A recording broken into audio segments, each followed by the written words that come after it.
আমার কথা কি শোনা যায়?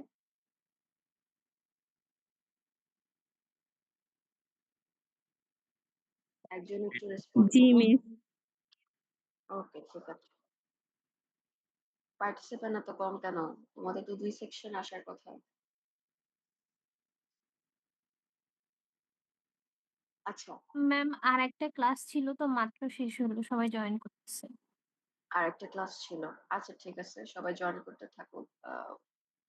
সমস্যা নাই। ওকে, আমরা ক্লাসটা স্টার্ট করি, হ্যাঁ?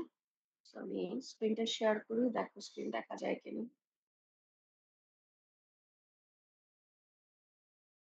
Ultimamente teve uma festa Campo da Luz, as três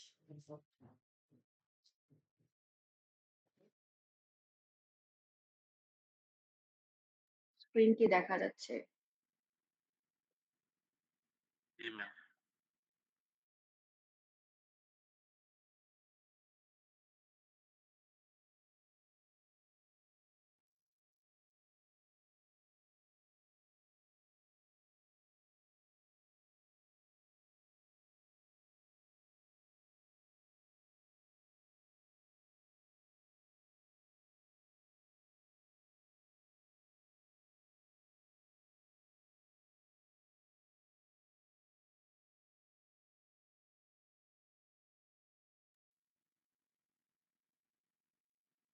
আচ্ছা, সো আমরা আগে ক্লাসগুলাতে কাটিং টুল জিওমেট্রিটা হচ্ছে দেখছিলাম।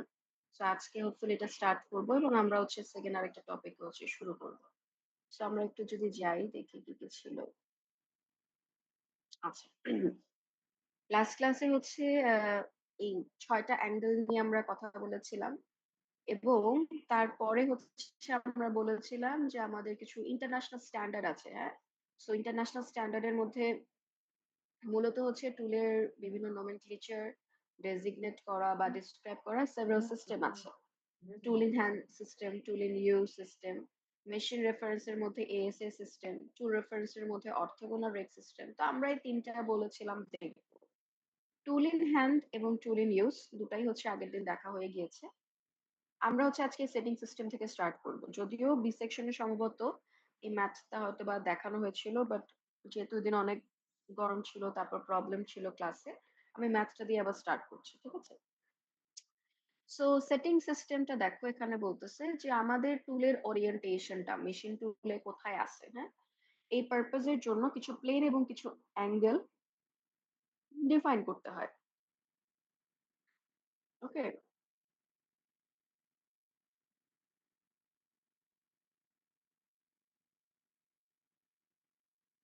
আমাদের হচ্ছে এই ওরিয়েন্টেশন এর ক্ষেত্রে ওরিয়েন্টেশনটা ডিফাইন করা লাগে প্লেন এবং এই এর মাধ্যমে। সো এই রিলেশনশিপটা মূলত হচ্ছে 2 অ্যাঙ্গেল দিয়ে হচ্ছে আমরা ডিফাইন করে থাকি। একটা হচ্ছে আমাদের টুলের পজিশনটা ডিফাইন করবে মেশিন টুলে যেটাকে বলতেছে সেটিং অ্যাঙ্গেল। আরেকটা হচ্ছে ডিফাইন করবে orientation of the resultant cutting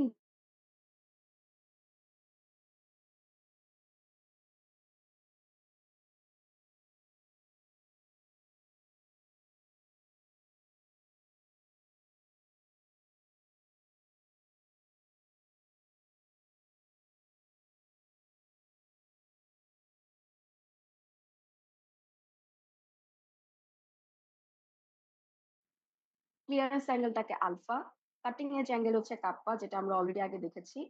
tool cutting edge inclination অ্যাঙ্গেলটা ছিল আমার ল্যামডা। ওকে? এই টেবিলটা মুখস্থ করার দরকার নাই, বাট টেবিলটা একটু রিড করার দরকার আছে যে কি বুঝাচ্ছে। দেখো টুল নরমাল রেক অ্যাঙ্গেল বা ওয়ার্কিং নরমাল রেক অ্যাঙ্গেল, তার মানে একটা হচ্ছে টুল ইন হ্যান্ড আর একটা হচ্ছে টুল ইন ইউজ। সিমিলারলি টুল এবং ওয়ার্কিং দিয়ে কিন্তু টুল ইন হ্যান্ড এবং টুল ইন ইউজ এই জিনিসটাকে হচ্ছে ওরা কিন্তু ইন্ডিকেট করে।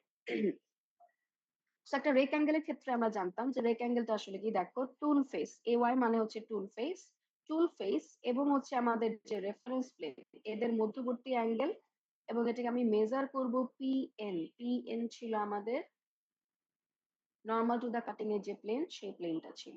সো ওই প্লেনের মধ্যে আমরা মূলত হচ্ছে টুল ফেস এবং হচ্ছে টুলের রেফারেন্স যে প্লেন এই দুইটার মধ্যবর্তী অ্যাঙ্গেলটা হচ্ছে মেজার করব। ঠিক আছে? এরকম আলফা যেটা বেসিক্যালি ক্লিয়ারেন্স যেটা সেটা হচ্ছে টুল ফ্ল্যাঙ্ক এর সাথে। টুল ফ্ল্যাঙ্ক এর সাথে পিএস হচ্ছে সাইড কাটিং এজ এদের মধ্যবর্তী যে অ্যাঙ্গেল এবং এটা ডেফিনিশনটাও সেম এটা ওই প্লেনটার মধ্যেই করা হচ্ছে। সো এই যে কোন দুইটার মধ্যবর্তী অ্যাঙ্গেল এটা অলরেডি আমরা আগের ক্লাসে ৬ টা যে অ্যাঙ্গেল ডিফাইন করেছিলাম সেখানে দেখেছি যে কিভাবে rake angle, clearance angle, cutting edge angle এরকম ৩ জোড়া বেসিক্যালি ৬ টা অ্যাঙ্গেল কিভাবে মেজার করতে হয় সেটাই আজকে এখানে জাস্ট হচ্ছে ডিফাইন করছে প্লেন ওয়াইজ যে এই প্লেনের মধ্যে এই ফেস এর মধ্যে। সেটা তোমাদের মুখস্থ করা লাগবে না। ঠিক আছে?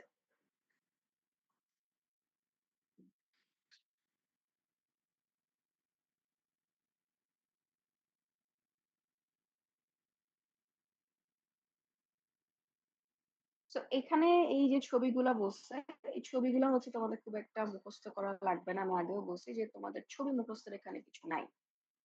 আচ্ছা, এবার একটু এই জায়গায় আসি।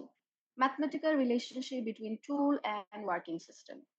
আচ্ছা, সো আমি যে একটু আগে বললাম যে কিছু সেটিং অ্যাঙ্গেল আছে। এই সেটিং অ্যাঙ্গেল এখানে মূলত ৩ টা।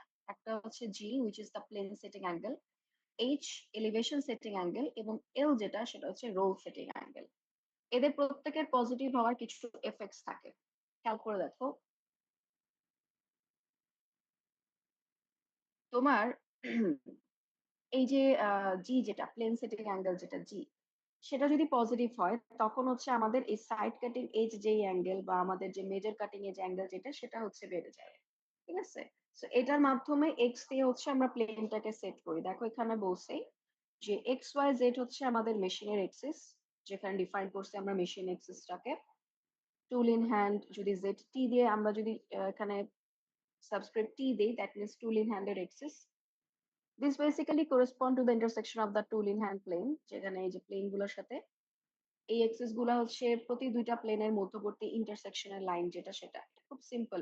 আমরা জানি যে নরমালি একটা কোঅর্ডিনেট সিস্টেমে এই যে ৩ টা লাইন যে আসতেছে ৩ টা লাইনকে প্রতি দুইটা প্লেনের মাঝখানে ইন্টারসেকশন লাইন। সো এখানে মূলত এদের পুরা যে ন্যাচারাল পজিশন সেটা হচ্ছে ডিপিক্ট করে তাই না টুল ইন হ্যান্ড যেহেতু। সো এই জায়গাতে জি যেটা which is the plane setting angle এটা যদি পজিটিভ হয় এই যে জি যেটা এটা পজিটিভ বা নেগেটিভ দুটোই হতে পারে। সো যদি পজিটিভ হয় ইন দোজ কেসেস হচ্ছে আমাদের মেজর কাটিং এজ অ্যাঙ্গেলটা বেড়ে যায়। এইচ এলিভেটেড যে অ্যাঙ্গেলটা যে কতটুকু তুমি আপ করতেছো এলিভেট যে অ্যাঙ্গেলটা বা হচ্ছে কতটুকু আমি ভার্টিক্যালি আপ ডাউন করতেছি এলিভেট। আর জি হচ্ছে প্লেনটাকে আমি কোথায় নিয়ে যাচ্ছি এই বরাবর না এই বরাবর কোন বরাবর নিয়ে যাচ্ছি। হ্যাঁ, এইচ যদি পজিটিভ হয় তখন সেটার অ্যাঙ্গেলটা হচ্ছে ল্যামডা যেটা ল্যামডা মূলত দা ইনক্লাইনেশন অ্যাঙ্গেল। হ্যাঁ, সেটা হচ্ছে আমার কতটুকু ইনক্রিজ করবে এই মানে ইনক্রিজ করবে এটা হচ্ছে এলিভেশন সেটিং অ্যাঙ্গেল হচ্ছে যদি পজিটিভ থাকে। তারপরে যদি আমরা আসি roll setting angle capital L সেটাও যদি পজিটিভ হয় তখন এটা হচ্ছে গামা যেটা সেটাকে হচ্ছে ডিক্রিজ করবে। ঠিক আছে? গামা কি ছিল? গামা ছিল আমাদের নরমাল রেট। কাপ্পা হচ্ছে কাটিং এজ অ্যাঙ্গেল যেটা প্রথমেই বললাম ল্যামডা ছিল ইনক্লাইনেশন। সো এখানে দেখো এই যে এল হচ্ছে রোল সেটিং অ্যাঙ্গেল যেখানে প্লেনটাকে কতটুকু মুভ করে নিচের দিকে রোল করতেছো।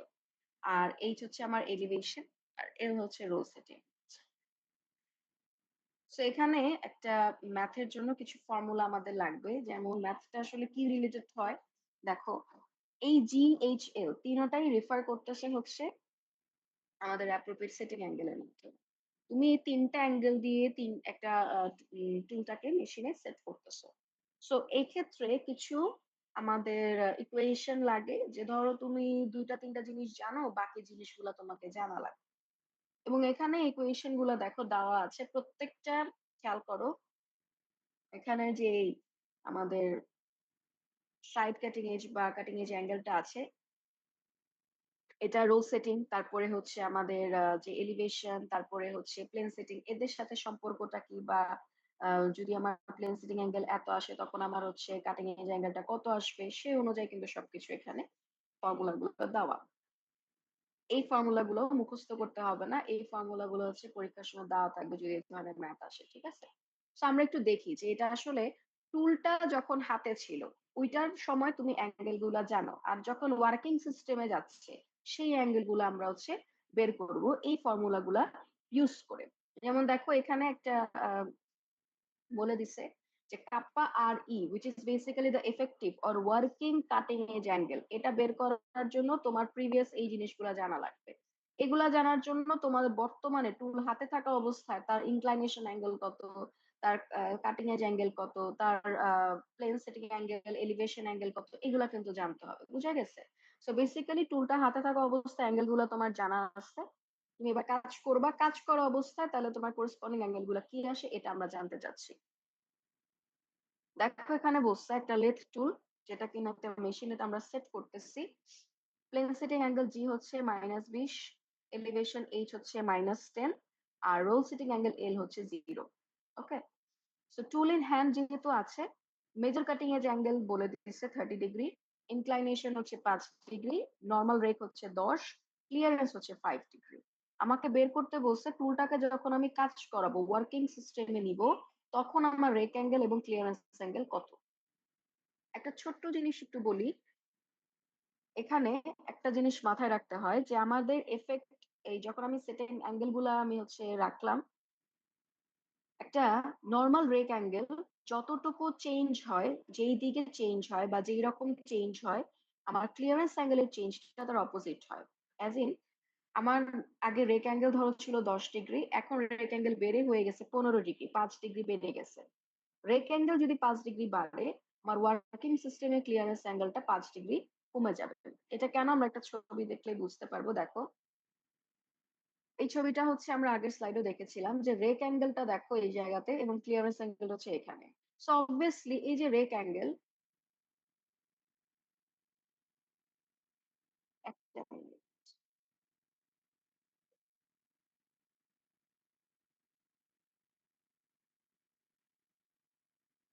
দেখো এই যে রেক অ্যাঙ্গেল যেটা, ঠিক আছে, এই রেক অ্যাঙ্গেলটা এবং এই ক্লিয়ারেন্স অ্যাঙ্গেলটা, রেক অ্যাঙ্গেল যদি কোনো কারণে বেড়ে যায় তাহলে ক্লিয়ারেন্স অ্যাঙ্গেল অবশ্যই কমে যাবে। अगेन ক্লিয়ারেন্স অ্যাঙ্গেল যদি কোনো কারণে বেড়ে যায় তাহলে রেক অ্যাঙ্গেলটা কমে যাবে। দ্যাটস ওয়াই এখানে বলা যে আমাদের যে এফেক্ট যেটা নিউমেরিক্যালি হচ্ছে একটা আরেকটার অপোজিট হয়। তাহলে আমরা এই যে জিনিসগুলো জানা আছে সেই জিনিসগুলা আমরা ইউজ করে যদি একটু আগের ফর্মুলেশনে যাই, দেখো এল বলা হচ্ছে এখানে 0। দেখো আমাদের এই যে এল যেটা which was roll setting angle, এটা হচ্ছে 0। যদি এটা 0 হয়, in that case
আচ্ছা সরি, একটু অন্য কাজ ছিল, ফোন আসছিল একটা।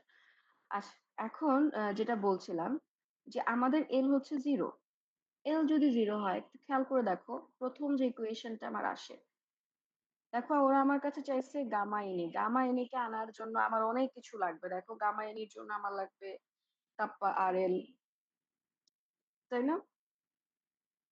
আবার লাগবে হচ্ছে ল্যামডা এসএল। তার মানে অবশ্যই কি আমার এই জায়গা থেকে জিনিসগুলো বের করতে হবে। তো কাপ্পা আরএল যদি আমি চিন্তা করি, এল যদি 0 হয়ে যায় তাহলে এই পোর্শন তো 0 হয়ে গেল। এখানে এল 0 হওয়ার পর আর tan ইনভার্স কাপ্পা আর আসবে। তার মানে কাপ্পা আরএল বেসিক্যালি কাপ্পা আর এর সমান চলে আসে। হ্যাঁ, আর tan এর সাথে যখন তুমি এটা করবা, বেসিক্যালি এখানে tan কাপ্পা আর এবং আর tan base that is tan inverse আরকি। তখন তো এটা কাটাকাটি গেলে বেসিক্যালি আমাদের কাপ্পা আরই চলে আসে। কাটাকাটি না, মূলত বেসিক্যালি আমাদের যে ট্রিগোনোমেট্রিক রুলস সেই অনুযায়ী একটু বোঝাচ্ছে। সো আমাদের কাপ্পা আরএল যেটা, সেটা হচ্ছে মেজর কাটিং এজ অ্যাঙ্গেলের সমান চলে আসলো। ওকে। তারপর আসে কাপ্পা আর এইচ। কাপ্পা আরএল এর ভ্যালু আমরা অলরেডি জানি, এইচ এর ভ্যালু জানি। হ্যাঁ, এটা যদি বসাই তখন হচ্ছে আমাদের RH এর ভ্যালু চলে আসে। এই RH এর ভ্যালুর সাথে G এর ভ্যালু আমি যখন বসাচ্ছি তখন এই যে আমাদের effective যে কাপ্পার বা স্যাটি কাটিং এর সেটা আসতেছে। একটু দেখি যদি। এই যে। সো এই জিনিসটা 30 ডিগ্রি চলে আসতেছে। সিমিলারলি তুমি যদি ল্যামডা SL, এই যে দেখো এখানে ল্যামডা SL ও যদি চিন্তা করো, L equals to 0 বসানোর কারণে এই পোর্শন চলে যায়। এখানে L 0 বসানোর কারণে এটা আসলে ল্যামডা SE আসতেছে।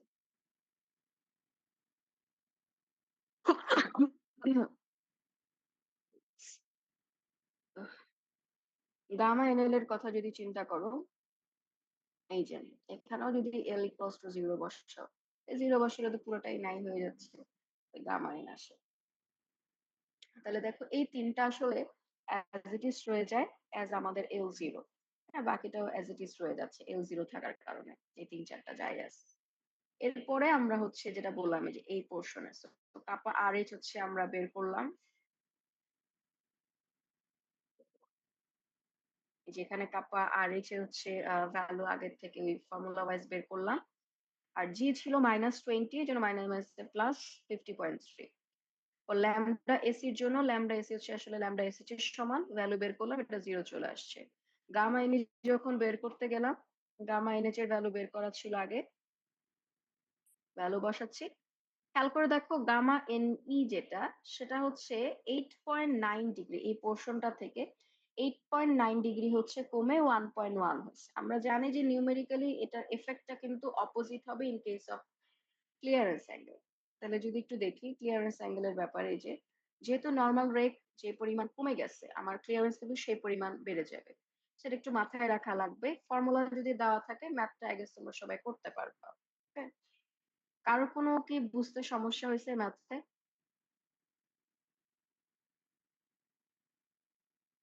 সমস্যা নাই, আচ্ছা ঠিক আছে। এরপরে আমাদের যে সিস্টেমটা আসে সেটা হচ্ছে designation of tool geometry in the machine reference system. এটার দ্য এএসএ সিস্টেম, যেটা কিনা আমাদের American standard association system. Machine reference system মানে বুঝতে পারতেছো, মেশিনটাকে রেফারেন্স করে আমি সিস্টেমটা ডিফাইন করব। হ্যাঁ, সো এই ধরনের আমাদের, আমি সিস্টেম গুলো সম্পর্কে আগেও বলছি যে আমাদের সিস্টেমের ছবি আঁকা লাগবে না, হয়তোবা ছবি দিয়ে দিব, সেই ছবি থেকে তোমাকে এটা আইডেন্টিফাই করতে হবে কোন সিস্টেম, সেটার প্লেন, সেটার কোঅর্ডিনেট এক্সিস, সেটার অ্যাঙ্গেলস যেগুলো আছে সবকিছু লিখতে হবে। সো আমাদের এই এএসএ সিস্টেম যেটা, সেটার যদি একটু কথায় আসি, রেফারেন্স প্লেন এখানে মূলত তিনটা। প্রথমে যেটা আসে দ্যাট ইজ পাই আর বা রেফারেন্স প্লেন, যেটা আমরা জানি নর্মাল রেফারেন্স প্লেন। এখানে এটা কাটিং ভেলোসিটির পারপেন্ডিকুলার বরাবর আছে। কাটিং ভেলোসিটি যে দেখো ভিসি, এইটার পারপেন্ডিকুলার বরাবর হচ্ছে আমাদের রেফারেন্স প্লেন। পাই এক্স লংগিটিউডিনাল প্লেন, অবশ্যই পায়ের সাথে পারপেন্ডিকুলার, এবং আমাদের যে লংগিটিউডিনাল ফিড মোশন, যেই বরাবর ফিড দিচ্ছি, সেই মোশনটাকে ক্যারি করবে বা অ্যালাইন করবে, দ্যাট ইজ লংগিটিউডিনাল ফিড বা লংগিটিউডিনাল প্লেন আর কি, পাই এক্স। পাই ওয়াই হচ্ছে ট্রান্সভার্স প্লেন, আমাদের যে আরেকটা জায়গায় ক্রস ফিট দেওয়া যায় এই যে ওয়াই এক্সিস বরাবর, ইন দ্যাট কেস হচ্ছে আমরা এখানে পাচ্ছি হচ্ছে পাই ওয়াই প্লেন, যে অন্যদিকে যে ফিটটা দিচ্ছি ট্রান্সভার্স প্লেন বরাবর, এবং সেটা পাই আর পাই এক্স এর কি অবশ্যই পারপেন্ডিকুলার হচ্ছে। কোঅর্ডিনেট এক্সিস হচ্ছে মূলত তিনটা, এক্সএম, ওয়াইএম এবং জেডএম।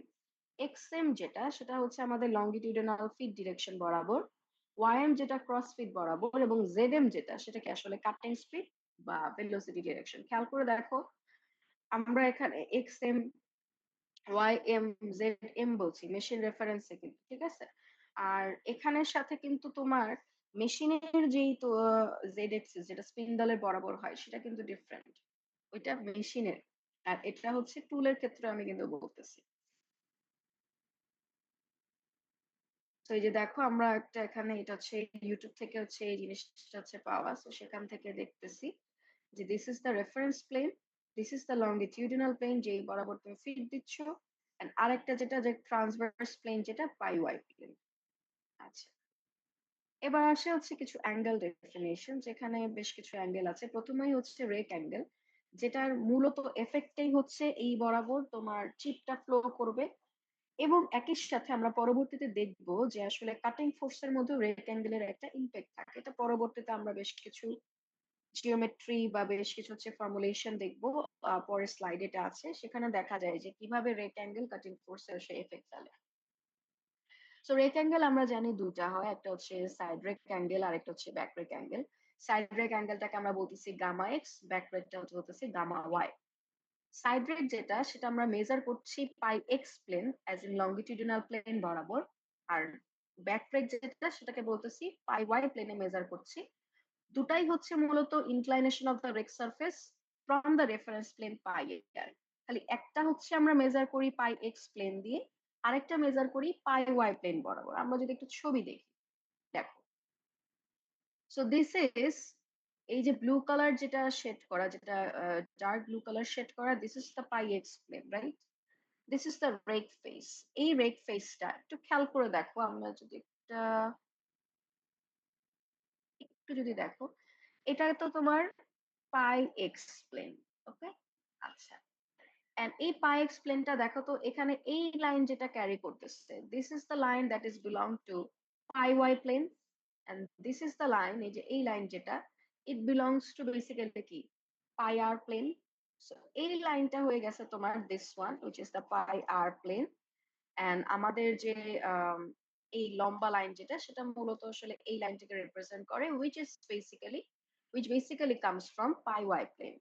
Okay, তাহলে this is our rake face, this is the pi r and this is the pi y. So আমরা জানি রেক ফেজের সাথে আমার পাই আর এর প্লেনের যে অ্যাঙ্গেলটা, that is basically side rake angle. Similarly আমরা যখন এটা আসলে আমরা কোন বরাবর মেজার করলাম, পাই এক্স প্লেনে মেজার করলাম, ঠিক আছে? দ্যাটস ওয়াই এটা দেখানো। আর যদি হচ্ছে এখন পাই ওয়াই প্লেনে চলে যাই, দেখো this is the pi y plane. এখন এটাতে যদি একটু আমরা আসি, দেখো this is the pi y plane, right? এই পাই ওয়াই প্লেনেও দুইটা কিন্তু লাইন আছে। এই সোজা যে লাইনটা সেটা এখন আসলে কি পাই এক্স, আর এই যে এই লাইন যেটা সেটা হচ্ছে আসলে পাই আর এর লাইনটা ডিফাইন করতেছে। ওকে, তাহলে আমি যখন এই সাইড ফেস বরাবর দেখবো আমার লম্বা লাইনটা পাই এক্স প্লেন, আর আমাদের যে হরিজন্টাল লাইনটা সেটা হচ্ছে পাই আর, and this is the rake face, তাহলে এই জায়গায় যে অ্যাঙ্গেলটা সেটা পাবো আমরা হচ্ছে ব্যাক রেক অ্যাঙ্গেল। একটু আমরা এই জিনিসটা খেয়াল রাখবো, ঠিক আছে? আচ্ছা, তারপরে ওটা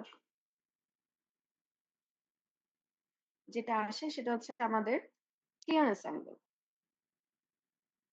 ক্লিয়ারেন্স অ্যাঙ্গেল এখানে তিনটার কথা যদিও বলছে, সো তিনটার মধ্যে দুটো আসলে ইম্পর্টেন্ট, এটা সাইড ক্লিয়ারেন্স আর ব্যাক ক্লিয়ারেন্স। সাইড ক্লিয়ারেন্স হচ্ছে আলফা এক্স, ব্যাক ক্লিয়ারেন্স হচ্ছে আমাদের আলফা ওয়াই। সাইড ক্লিয়ারেন্স হচ্ছে মেজার করব পাই এক্স প্লেনের মধ্যে, আর ব্যাকটা হচ্ছে পাই ওয়াই প্লেনে মেজার করব। সো ক্লিয়ারেন্স অ্যাঙ্গেলটা কিভাবে মেজার করতে হয়, প্রিন্সিপাল ফ্ল্যাঙ্কের যে ইনক্লাইনেশন আমাদের মেশিন সারফেস থেকে, ইনক্লাইনেশনটা কতটুকু সেটা হচ্ছে আমাদের সেই মধ্যবর্তী অ্যাঙ্গেলটা হচ্ছে সাইড ক্লিয়ারেন্স অ্যাঙ্গেল।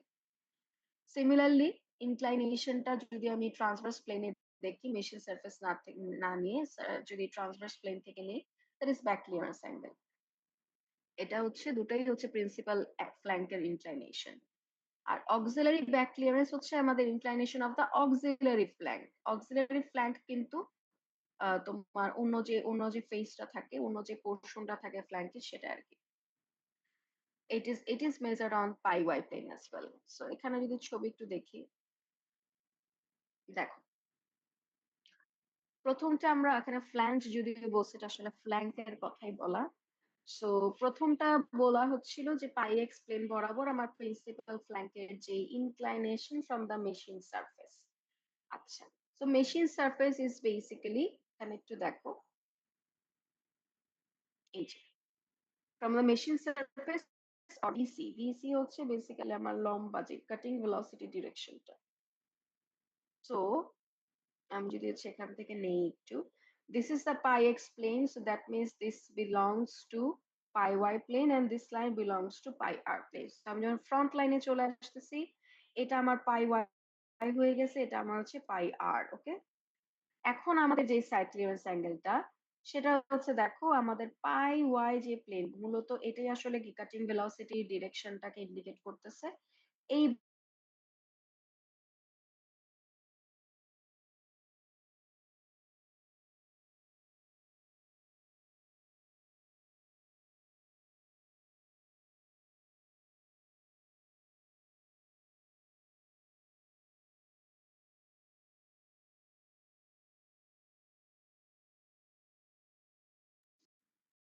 যেটা বলছিলাম, হ্যাঁ দেখো,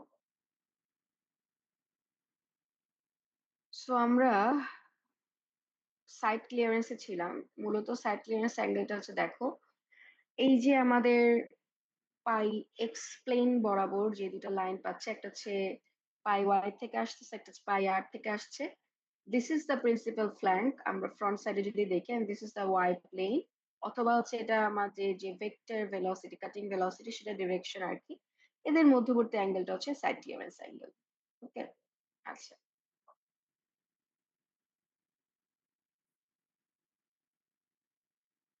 ব্যাক ক্লিয়ারেন্সে যদি একটু আসি, ব্যাক ক্লিয়ারেন্সে যদি আসি, দেখি ব্যাক ক্লিয়ারেন্সেও জিনিসটা এখন হবে কি, যে আমাদের পাই ওয়াই প্লেন বরাবর আমি মেজার করব, তাই না? পাই ওয়াই প্লেন বরাবর মেজার করছি, তাহলে এখানে পাই এক্স এর এই লাইন এবং পাই এর এই লাইন, এবং আমি এটা হচ্ছে সাইডের পোর্শন থেকে, অ্যাজ ইন আমরা যেহেতু এই প্লেন, তাহলে ওই বরাবর থেকে দেখবো। সো খেয়াল করে দেখো, this is the flank and this is basically the pi x. এখানে হচ্ছে এই বরাবর ডিরেকশন এখন চলে গেছে, দ্য ট্রান্সভার্স এখন এই বরাবর হয়ে গিয়েছে। So this is the angle between this two lines, এটাকে আমরা বলতেছি ব্যাক ক্লিয়ারেন্স অ্যাঙ্গেল বা আলফা ওয়াই, ওকে। আমার কথা কি শোনা যাচ্ছে? জি ম্যাম। ওকে, আচ্ছা। এবার আসি হচ্ছে আমাদের কিছু সাইড কাটিং এজ অ্যাঙ্গেল এবং end cutting edge angle, okay.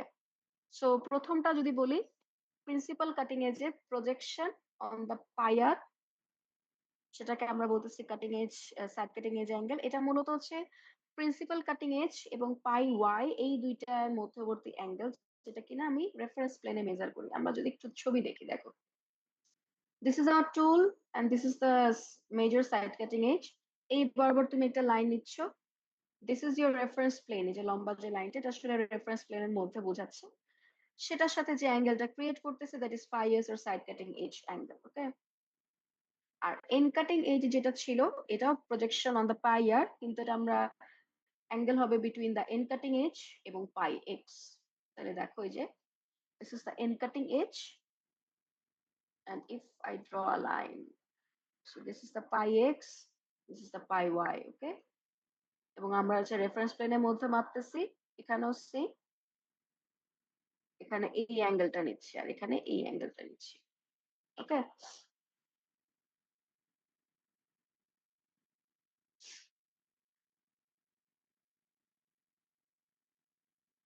So nose radius যেটা এখানে ইঞ্চিতে হচ্ছে প্রকাশ করা হয়, এবং আমাদের পুরো যে এএসএ যে সিস্টেমটা, এটা টোটাল যে জিওমেট্রি ডেজিগনেটেড করা হচ্ছে যে gamma x, gamma y, alpha x, alpha y prime. কেন ওয়াই প্রাইম দেখি,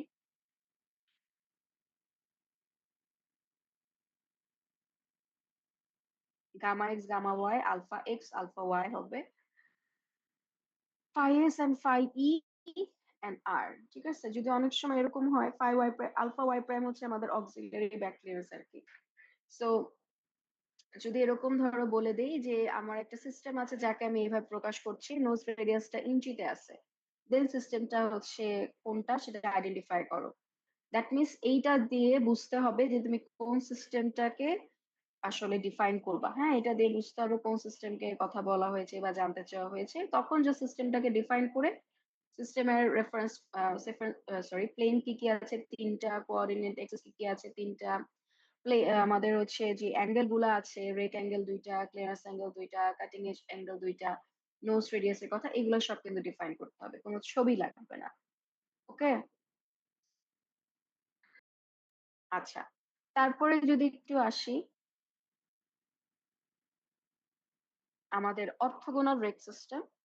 অর্থোগোনাল রেক সিস্টেম যেটা, সেটা মূলত reference system intrinsic two the টুল, টুলের সাপেক্ষেই হয়। হ্যাঁ, মেশিনের সাপেক্ষে না, এটা টুলের সাপেক্ষেই হচ্ছে।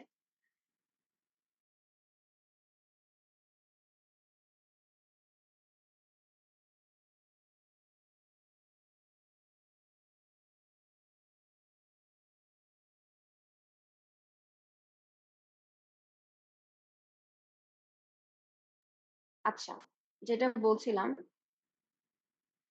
আমাদের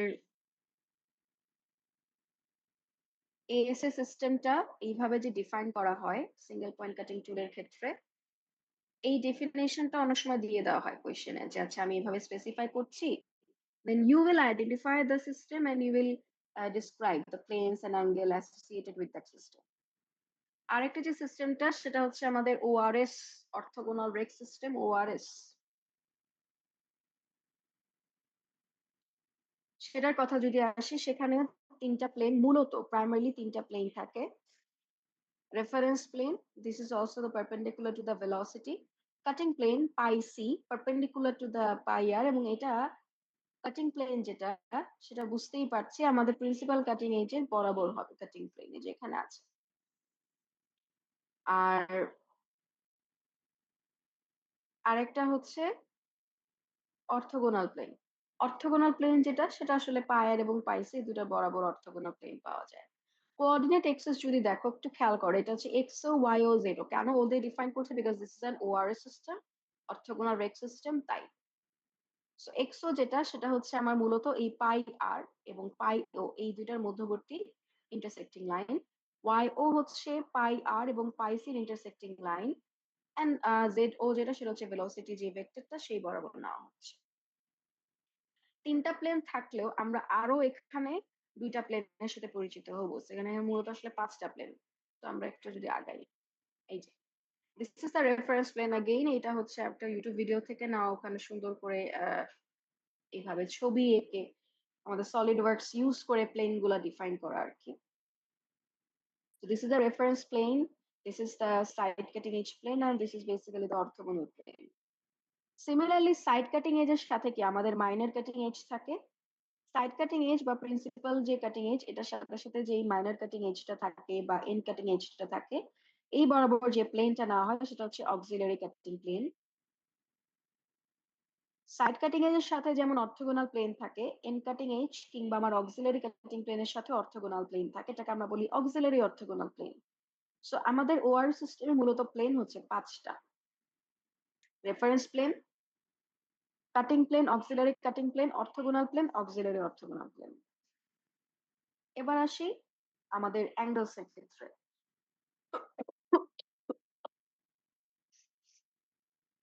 আচ্ছা, অ্যাঙ্গেলস এর ক্ষেত্রে যদি একটু আসি, দেখো প্রথমে হচ্ছে আমাদের রেক অ্যাঙ্গেল, যেটা আসে অর্থোগোনাল রেক এবং হচ্ছে ইনক্লাইনেশন অ্যাঙ্গেল।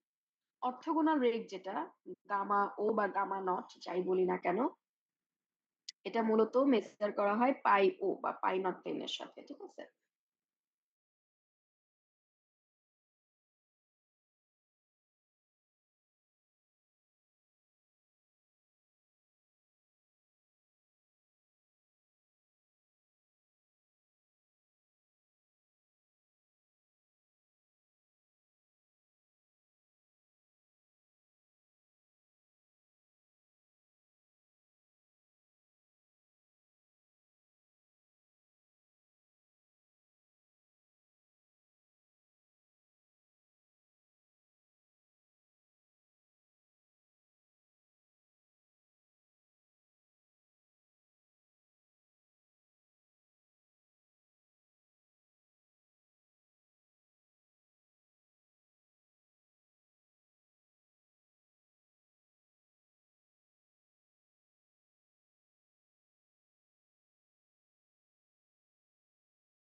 একটা মিনিট, পাওয়ার পয়েন্ট হচ্ছে একটু হ্যাং হয়ে গেছে, জানি না কেন। Just give me 1 minute.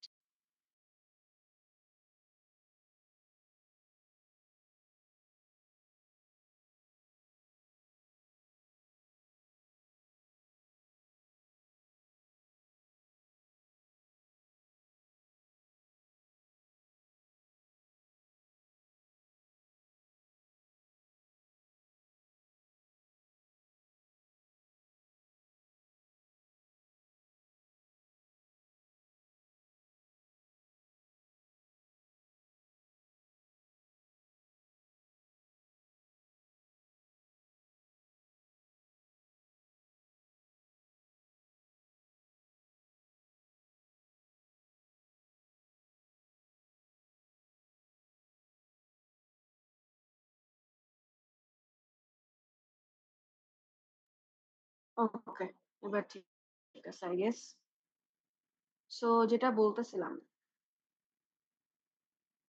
সেটা, এই দেখো এই জায়গাতে রেক অ্যাঙ্গেল আছে, হ্যাঁ রেক অ্যাঙ্গেল। সো এই রেক অ্যাঙ্গেলের ক্ষেত্রে অ্যাগেইন আমাদের অর্থোগোনাল রেক এবং ইনক্লাইনেশন অ্যাঙ্গেল এই দুটা আসে। অর্থোগোনাল রেকের ক্ষেত্রে এটাকে গামা নট দিয়ে প্রকাশ করা হয় এবং এটা হচ্ছে পাই নট প্লেন বা পাই ও প্লেনটাতে মেজার করা হয়। রেক যেহেতু জানি এটা ইনক্লাইনেশন এর, রেক সারফেসের inclination from the reference plane হবে, জাস্ট মেজার করা হচ্ছে এবার পাই ও প্লেনটার সাথে, ঠিক আছে? এই যে দেখো গামা নট পাই ও প্লেনের মধ্যে এই রেক সারফেস এবং রেফারেন্স প্লেনের মধ্যবর্তী অ্যাঙ্গেল। ইনক্লাইনেশন অ্যাঙ্গেল যদি আসি ল্যামডা, এই যে ল্যামডা যদি আসি, এটা হচ্ছে পাই সি প্লেনে মেজার করা হয় এবং এটা মূলত প্রিন্সিপাল কাটিং এজের ইনক্লাইনেশন আমাদের রেফারেন্স সারফেস থেকে, ঠিক আছে? আচ্ছা, ক্লিয়ারেন্স অ্যাঙ্গেল এখানে দুইটা, একটা হচ্ছে orthogonal clearance of the principal flank, আর একটা হচ্ছে auxiliary orthogonal clearance angle. Orthogonal clearance which is alpha nought, এটাও হচ্ছে পাই ও প্লেনটাতেই করা হয় এবং এই যে প্রিন্সিপাল ফ্ল্যাঙ্ক, এই ফ্ল্যাঙ্কের সাথে আমাদের যে পাই সি যে এক্সেসটা আছে সেটার মধ্যবর্তী অ্যাঙ্গেলটা হচ্ছে আমার অর্থোগোনাল ক্লিয়ারেন্স। আর অক্সিলারি অর্থোগোনালটা বোঝাই যাচ্ছে আমাদের অক্সিলারি অর্থোগোনাল প্লেনে হবে, এটা মেজার করছি পাই নট প্রাইম যেটা। এবং এখানেও আমাদের যে অক্সিলারি ফ্ল্যাঙ্ক যেটা আছে সেটার সাথে auxiliary cutting plane pi C prime, এইটা মধ্যবর্তী অ্যাঙ্গেল হচ্ছে অক্সিলারি অর্থোগোনাল ক্লিয়ারেন্স অ্যাঙ্গেল। আচ্ছা, কাটিং অ্যাঙ্গেলে যদি আসি, কাটিং অ্যাঙ্গেলের ক্ষেত্রে this is the last topic or last portion of this slide. Cutting অ্যাঙ্গেলের ক্ষেত্রে হচ্ছে প্রিন্সিপাল কাটিং এজ এবং অক্সিলারি কাটিং এজ, এই দুটো আছে। প্রিন্সিপাল কাটিং এজ কে এখানে ফাই দিয়ে প্রকাশ করে আর অক্সিলারিটাকে বলতেছে ফাই 1। সো প্রিন্সিপালটা হচ্ছে angle between the pi C, angle between pi C and the direction of longitudinal feed, ধরো এই বরাবর ফিট দিচ্ছ। So now this is the principal cutting edge angle phi and it is measured on pi R. অক্সিলারির ক্ষেত্রে কি হবে? অক্সিলারির ক্ষেত্রে মূলত কি, যে angle between the pi C prime, এটা অক্সিলারি প্রাইম এবং আমার লংগিটিউডিনাল ফিট বা পাই এক্স এর সাথে এই অ্যাঙ্গেলটা আর কি। দুইটাই লংগিটিউডিনাল ফিট এর সাথে, একটা হচ্ছে পাই সি এর জন্য, একটা হচ্ছে পাই সি প্রাইম এর জন্য। আচ্ছা, নোজ রেডিয়াসটা এখানে ইম্পর্টেন্ট ফ্যাক্টর হচ্ছে মিলিমিটারে নেওয়া হচ্ছে, আগেরটাই ছিল ইঞ্চিতে। সো এই ওয়ার সিস্টেমটাকে আমি যখন ডিজিগনেটেড করছি lambda, gamma nought, alpha nought prime, phi 1 and phi এবং আর যেটা মিলিমিটারে থাকছে। তো এখানে अगेन আমি যদি ছবি দিয়ে দিই তাহলে তোমাকে আইডেন্টিফাই করে বলতে হবে, আর যদি এরকম ডেজিগনেশনটা দিয়ে দিই তাহলে তোমাকে বলতে হবে এটা হচ্ছে কোন সিস্টেমটা। ওকে, বলো এই পর্যন্ত কি কারোর কোনো কোয়েশ্চেন আছে এই কাটিং টুল জিওমেট্রি নিয়ে?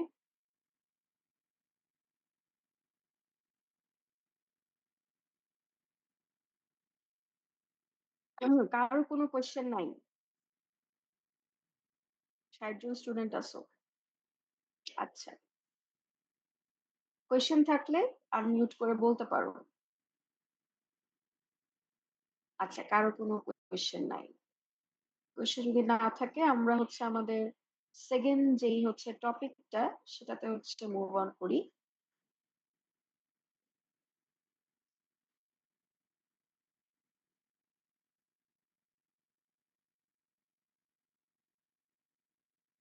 সেকেন্ড টপিকটা হচ্ছে আমার কাছে খুব ইন্টারেস্টিং একটা টপিক লাগে, which is the chip formation, ঠিক আছে? সো আমরা দেখি কি করা যায়। সো অলরেডি হচ্ছে আমরা চিপ কি সেটা কিভাবে ফর্ম করে কম বেশি আসলে করে ফেলছি, তাই না?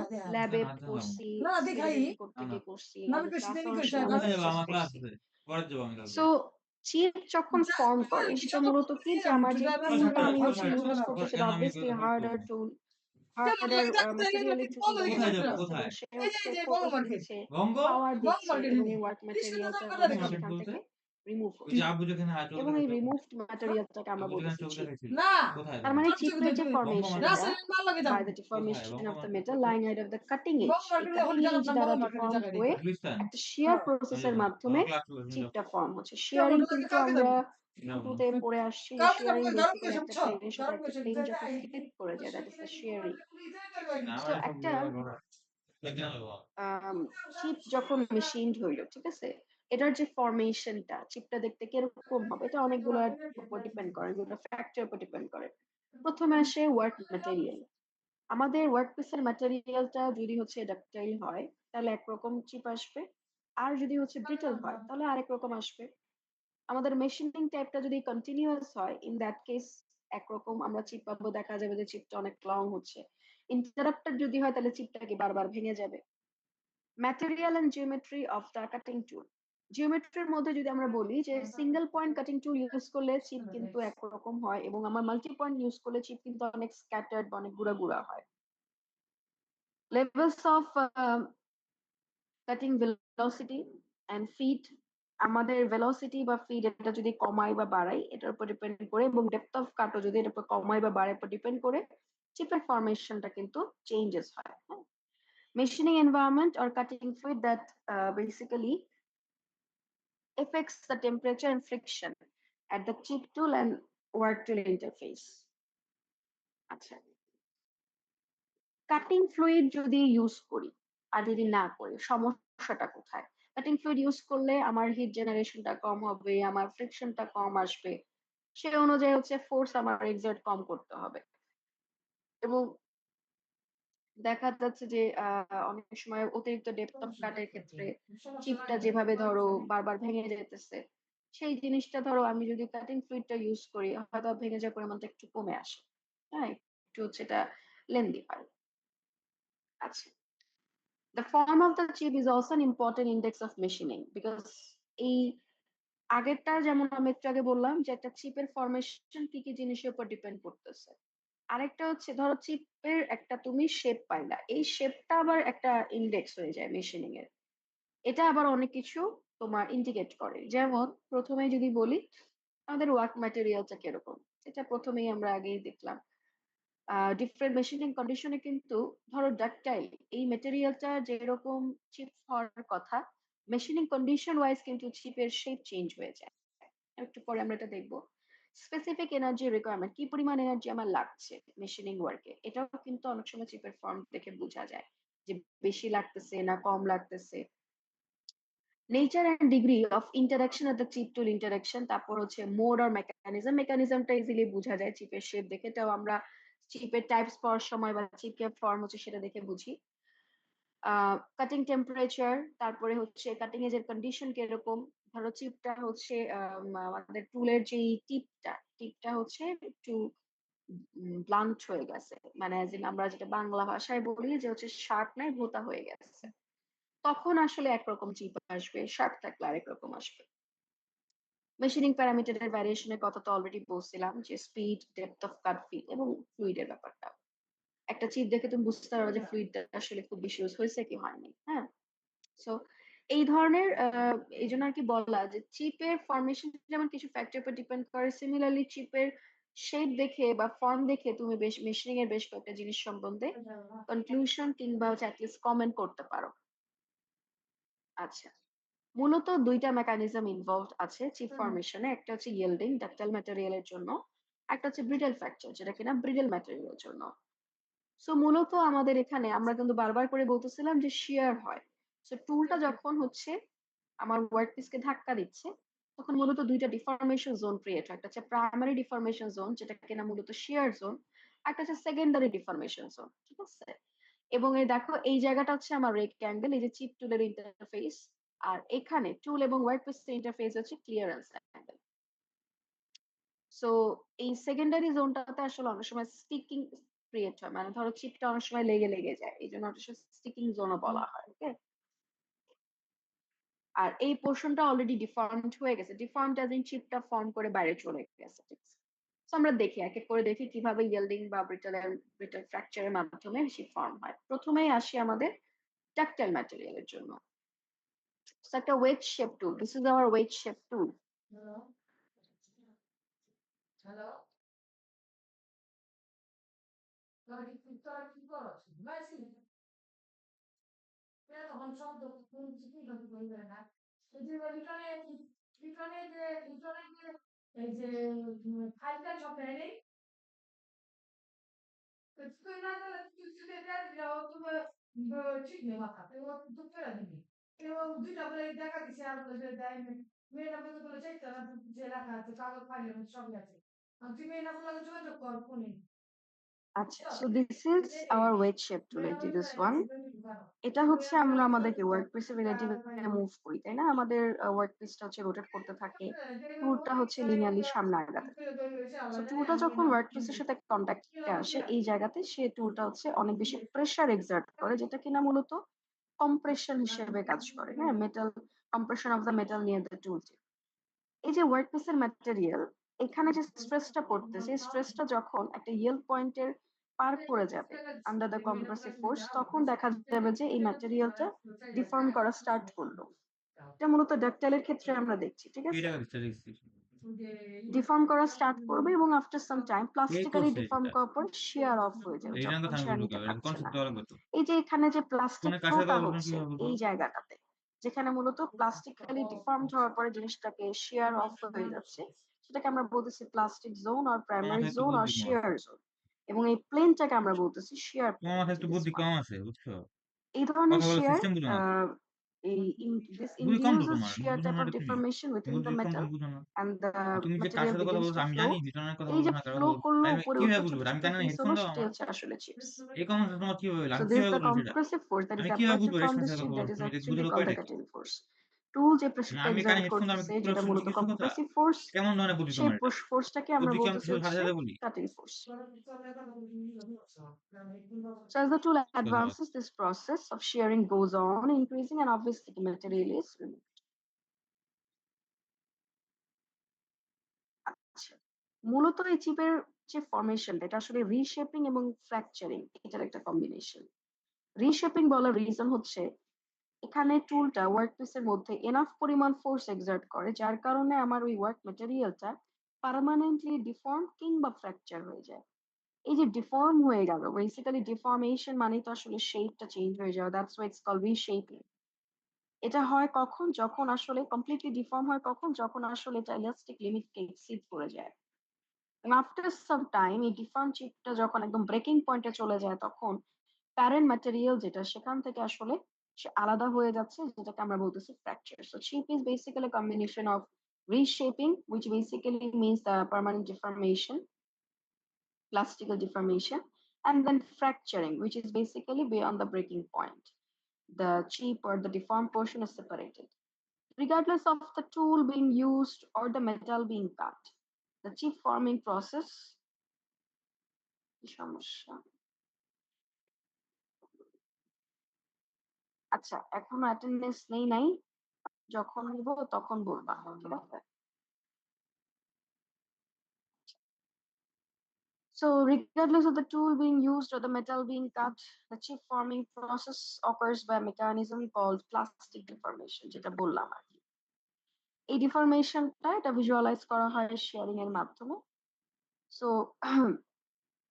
when a metal is subjected to a load which basically exceeds its elastic limit, আমরা এগুলা আগে দেখেছি যে তাদের যে ক্রিস্টাল গুলা এলংগেট করতে থাকে, একটা প্লেনের সাথে আরেকটা প্লেন এলংগেট করতে করতে শেয়ারিং বা স্লিপিং হয়ে যায় অ্যাডজাসেন্ট যে ক্রিস্টাল গুলা থাকে, তখন এই যে শেয়ারিংটা যেটা হচ্ছে, ঠিক আছে? তো আমাদের যে ম্যাটেরিয়ালটা ইউজ করি না কেন, অবশ্যই প্লাস্টিক ডিফর্মেশন হচ্ছে। ডিফর্মেশনটাকে শেয়ারিং হিসেবে দেখা যায়। শেয়ারিংটা কি? যে একটা প্লেন আর একটা প্লেন, দুটা পাশাপাশি ক্রিস্টাল যখন একটার সাথে একটা স্লিপিং হচ্ছে, শেয়ার হচ্ছে।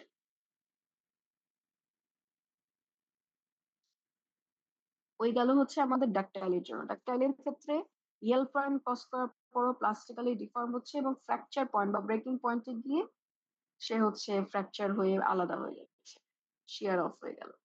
ব্রিটেলের ক্ষেত্রে দেখো ব্রিটেল গুলা কি কি, cast iron, glass, ceramics, harden still.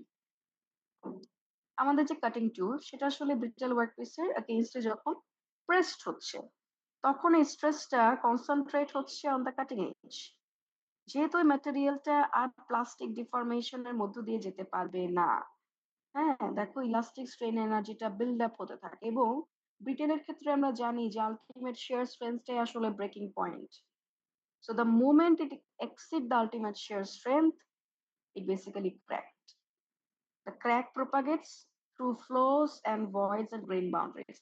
আমরা জানি যে এক একটা হচ্ছে ম্যাটেরিয়ালের গ্রেন বাউন্ডারি বরাবর ক্র্যাক প্রপাগেট করে, কিংবা হচ্ছে কিছু ফ্লস বা কিছু ভয়েড থাকে, কিছু ইনিশিয়াল কিছু ক্র্যাক থাকে, যেখান থেকে আসলে মূলত এই ধরনের স্ট্রেস যদি আমাদের এক্সিড করে যায় শেয়ার স্ট্রেংথকে, তখন হচ্ছে ওই বরাবর ক্র্যাকটা আসলে ইনিশিয়েট। তাহলে আমাদের এখানে স্ট্রেসটা কনসেন্ট্রেট হলো, যেহেতু এটা খুব একটা প্লাস্টিক ডিফরমেশনে যেতে পারবে না, তার মানে ইলাস্টিক স্ট্রেন এনার্জিটা বিল্ড আপ হয়ে যখনই শিয়ার স্ট্রেংথ আলটিমেট যেটা সেটাকে এক্সিট করে ক্র্যাক হয়ে যায়। এই ক্র্যাকটা আমাদের টুলের প্লেনের উইকনেস পর্ব মানে গ্রেন বাউন্ডারিজ পর্ব প্রপাগেট করে।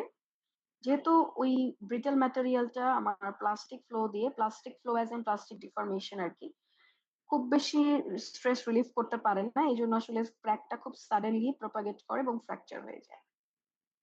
এই ফ্র্যাকচার ফ্র্যাগমেন্ট গুলো ভেঙে ভেঙে যেতে থাকে এবং ইনস্টেড অফ ফ্লোয়িং স্মুথলি, যেমন ডাকটাইলের ক্ষেত্রে জিনিসটা হচ্ছে যেহেতু সে এনার্জিটা সাস্টেইন করতে পারছে, টাফনেস বেশি, প্লাস্টিক ডিফর্ম হচ্ছে, ফ্লো করে, এখানে স্মুথলি ফ্লো করার বদলে এটা ভেঙে ভেঙে যাচ্ছে। এবং দ্যাটস ওয়াই আমাদের এই ব্রিটেল ম্যাটেরিয়ালের যে চিপ গুলা হয় জেনারেলি সেটা ডিসকন্টিনিউয়াস হয় এবং আমার ডাকটাইলের যে চিপ গুলো হয় সেটা হচ্ছে কন্টিনিউয়াস হয়। এই যে ডাকটাইল ম্যাটেরিয়ালের ক্ষেত্রে দেখো আমাদের যে ম্যাটেরিয়ালটা থাকে কম্প্রেসিভ স্ট্রেস সেটা ইয়েল স্ট্রেংথকে যখন সারপাস করে যায় তারপরে সেটা প্লাস্টিক্যালি ডিফর্ম করে, ক্র্যাক হয় না। এবং সেখানে একটা narrow zone primary share zone থাকে, শেয়ার প্লেন থাকে বেসিক্যালি, সেখানে হচ্ছে ইন্টেন্স শেয়ার ডিফরমেশন হয়, যেটা কিনা পরবর্তীতে হচ্ছে এটাকে চিপ হিসেবে ফর্ম করতে সাহায্য করে। এই প্লাস্টিক্যালি ডিফর্ম লেয়ার গুলা শেয়ার প্লেন বরাবর স্লাইড করে উপরের দিকে মুভ করে এবং চিপ হয়ে যায় আর কি। ওই রেক ফেস বরাবর চিপের হচ্ছে তোমার ফ্লোটা আসে। As the chip flows over the tool rack face, additional frictional কিছু ডিফরমেশন এবং কিছু হিট আসলে জেনারেট হয়। যখন তোমার চিপটা টুলের রেক ফেস বরাবর যাচ্ছে, রেক সারফেসের সাথে তোমার কিছু ফ্রিকশন হয়, সেখানে আবার হিট জেনারেট হয় এবং এই জায়গাটাকে আমরা বলি তখন সেকেন্ডারি ডিফরমেশন, যেহেতু আবার হিট জেনারেট হচ্ছে আর কি। এই জায়গাটা এখন সবচেয়ে বেশি হিট জেনারেটেড একটা জায়গা, ঠিক আছে, প্রাইমারি থেকে সেকেন্ডারিতে হিট জেনারেশন সবচেয়ে বেশি হয়। আমরা যখন পরবর্তীতে হিটের একটা টপিক পড়বো, হিটের স্লাইডটা পড়বো, দেখবো যে কিভাবে আসলে সেকেন্ডারিতে অনেক বেশি হিট আসলে প্রপাগেট করে পারে আর কি। সো ব্রিটল ম্যাটেরিয়ালে যেমন ফ্র্যাকচারটা সাডেনলি হয়, ডাকটাইলে কিন্তু সেটা হয় না, এটা ডিফর্মেশন হচ্ছে, প্লাস্টিক শেয়ার ফ্লো হচ্ছে এবং আস্তে আস্তে এটা কন্টিনিউয়াস বা সেগমেন্টেড চিপে দেখা যায়। তাহলে আমরা মূলত চিপের যে ফরমেশনটা দেখলাম এখান থেকে 4টা ক্যাটাগরি ডিভাইড করতে পারি: ডিসকন্টিনিউয়াস, কন্টিনিউয়াস বা রিবন টাইপ, আর এটা হচ্ছে continuous chip build up edge, lastly হচ্ছে আমাদের সেরেটেড চিপস।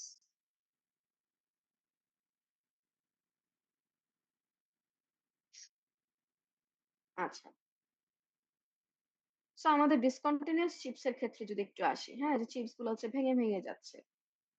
সো যখন আমাদের চিপস গুলা মেশিনিং প্রসেসের সময় আর কন্টিনিউয়াস থাকছে না, আর নট কন্টিনিউয়াস, ভেঙে ভেঙে যায়, সেটাকে আমরা বলি ডিসকন্টিনিউয়াস চিপ। কোন ধরনের ম্যাটেরিয়ালের মধ্যে এটা পাওয়া যায়? হার্ড এবং brittle material like bronze, brass, cast iron, সেগুলো হচ্ছে এই ধরনের আমাদের চিপ ফর্ম করবে। সো ডিসকন্টিনিউয়াস চিপস সেগুলা কিন্তু ডাকটাইল ম্যাটেরিয়ালেও হতে পারে। কখন কখন ডাকটাইল ম্যাটেরিয়ালে হবে? দেখো, this is a special case যখন friction between tool and workpiece is high. এছাড়াও আরো কিছু কন্ডিশন আমরা সামনে দেখবো। যদি কোনো কারণে ডাকটাইল ম্যাটেরিয়ালে ডিসকন্টিনিউয়াস চিপ ফর্ম করে, ওই চিপটাকে আমরা বলি এলিমেন্ট চিপস, যেটা কিনা ফ্রিকশন বেশি থাকলে, লোড স্পিডে যদি থাকে, তখন কিন্তু এটা জেনারেট হয়। সো অবভিয়াসলি আমার ডাকটাইল ম্যাটেরিয়ালে যদি ডিসকন্টিনিউয়াস চিপ ফর্ম করে, এটা কোনোভাবেই ভালো কোনো কন্ডিশন না। এটা মোটেও একটা গুড সাইন না, কারণ এর ফলে সারফেস ফিনিশ খারাপ হবে এবং মেশিনিং প্রসেসটা স্লো হয়ে যায়।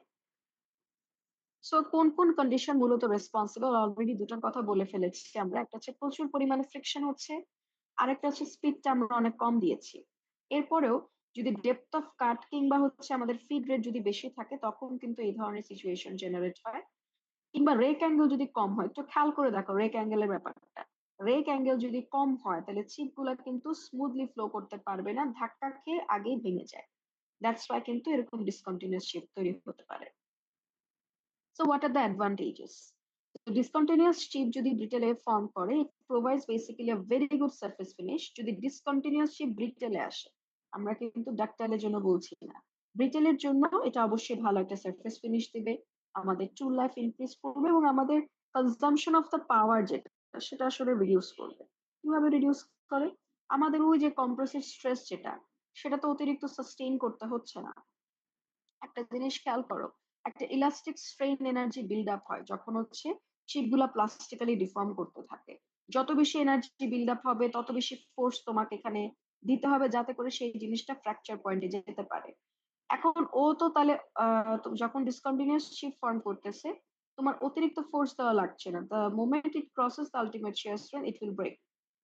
That's how it basically reduce the also the consumption of power, just force কম লাগছে। ডিসঅ্যাডভান্টেজ হচ্ছে ডাক্টাইলের জন্য যদি হয়, তাহলে অবশ্যই এটা একটা ডিসঅ্যাডভান্টেজ, সারফেস ফিনিশ ভালো পাওয়া যায় না, ওয়্যার এবং টিয়ার অফ দ্য টুল খুব বাজে রকমের ওয়্যার হয়ে যায়, এক্সেসিভ ওয়্যার হয়। কন্টিনিউয়াস চিপ খুবই স্মুথলি ফ্লো করবে। সো বুঝাই যাচ্ছে আমাদের কন্টিনিউয়াস চিপ যেটা, সেটা হচ্ছে আমাদের ডাক্টাইল ম্যাটেরিয়ালে পাওয়া যায়, এবং এটা যখন হাই স্পিড এবং মিনিমাম ফ্রিকশনে থাকে তখন পাওয়া যায়। So due to continuous plastic deformation, by applying the tool, this type of chip is produced.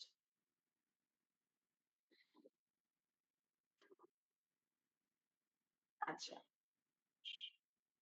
Continuous আমার যখন প্লাস্টিক ডিফর্মেশন থাকে, ঠিক আছে।